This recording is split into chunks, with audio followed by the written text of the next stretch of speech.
Jake, matindi nga ba ang hinanakit at tampo sa pagkatsugi sa What's Wrong with Secretary Kim serye?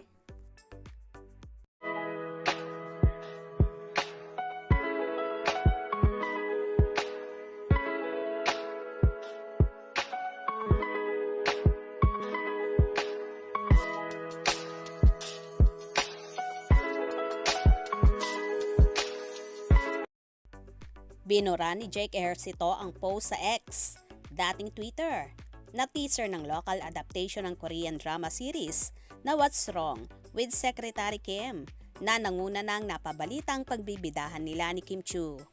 Confirmed na sina Kim Chiu at Paolo Avellino ang magbibida rito.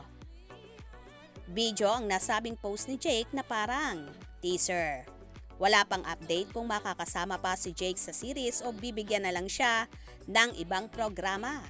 Well, mas may kilig din naman kasi sina Kim and Paulo.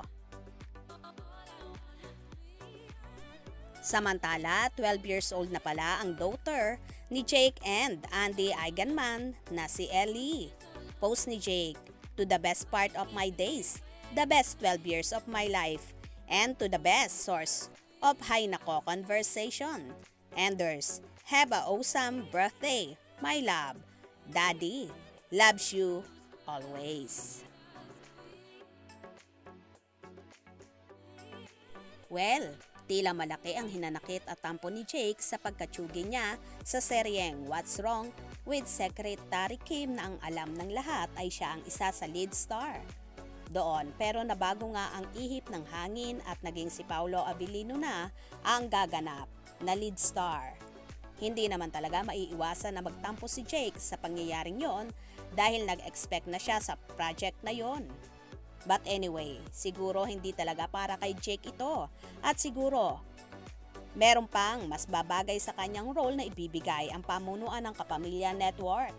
Kaya wait ka lang, Jake, at mabibigyan ka rin ng big break ng ABS-CBN. Tiwala rin. Darating din ang oras mo at magkakaroon ka rin ng malaking proyekto soon. Kaya naman tumutok at wag na wag pahuhuli sa mga maiinit na kaganapan. Anong inyong magiging reaksyon sa bidyong ito? Comment below.